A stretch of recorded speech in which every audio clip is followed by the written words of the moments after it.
Dick Trickle grew up with little money and a bad hip, but at age 9, he went to his first stock car race, and from that point on, he would become a legend throughout the country.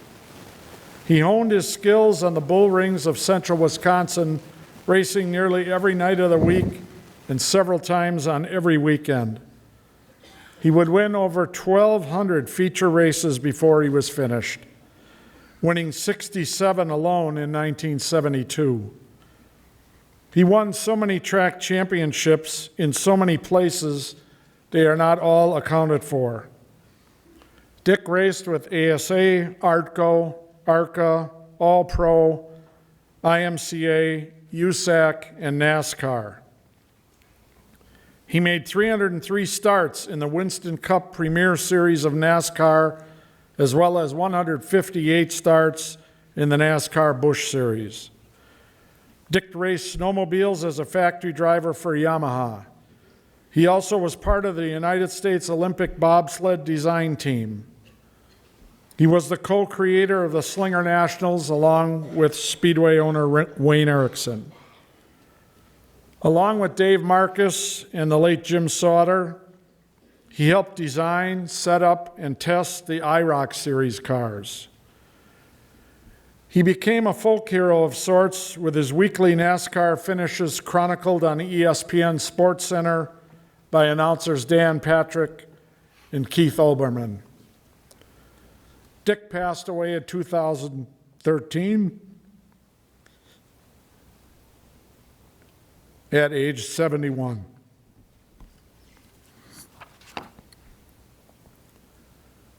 Presenting the induction award tonight to Dick's sister, Dolores Iwanski, is 2011 Hall of Fame inductee and owner of the Slinger Speedway, Mr. Wayne Erickson.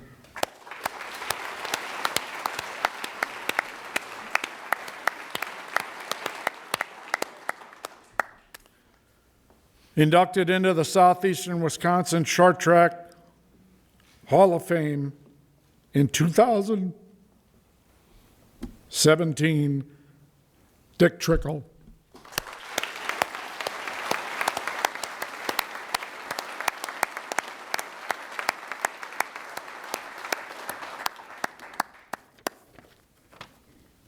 Oh, it's bright up here. Hall of Fame, Dick Trickle. Wow, what a career. How did this happen? You know, Dick was one of my 3 older brothers. He helped Mom take care of Sue and myself. He held my hand when I started first grade. He let me sit with him and his friends at the lunch table for the older boys, because he was in 7th grade and I was in 1st grade. So I was afraid. He cared. At age 12, Dick stayed with a family at their farm, doing chores to make a little money. He worked on the pea viners for a few weeks in the summer to have some cash.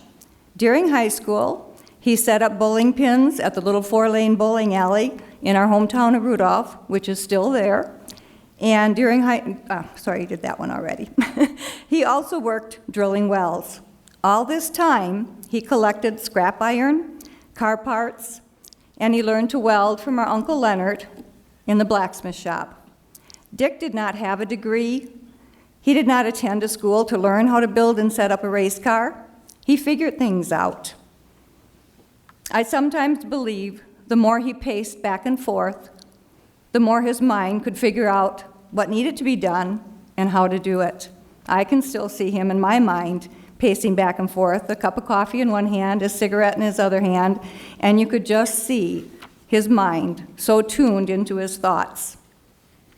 Dick was a people person. He loved his family, his friends, and his fans. He made sure he was available for his fans, never leaving the pits until all the fans had their autograph. Even when he moved to NASCAR, he would sign autographs while other drivers stayed behind their security guards. He knew who were the most important people in racing, his fans.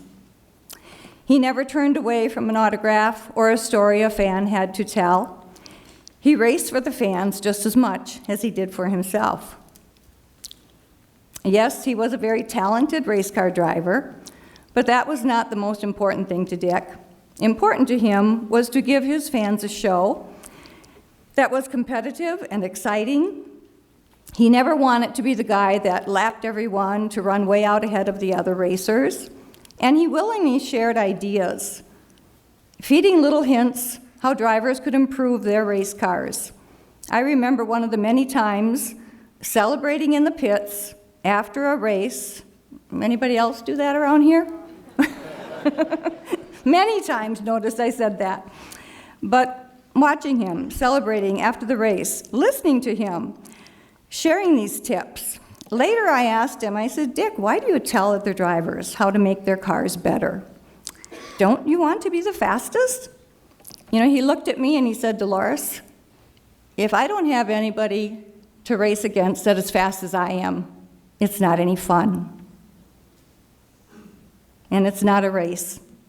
He needed and wanted competition to improve his own skills. We have been so fortunate to have and have had so many talented drivers from the Midwest, and seeing everybody that's been inducted tonight and in the past years, it's amazing, the wonderful racers we've had in this area. You know, and Dick would not have wanted it any other way. He respected where he came from, he respected his fans, he respected his fellow racers, and he touched many people. It did not matter if you knew him his whole life or you met him only once. Everyone has a story to share, and this is how we keep him close to us. Memories are how I keep him close to my heart.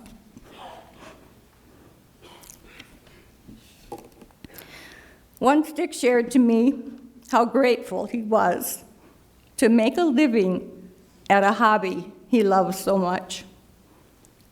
And please know, your support of racing made that happen. Dick never lost sight of it. For Dick, I accept this honor. Thank you.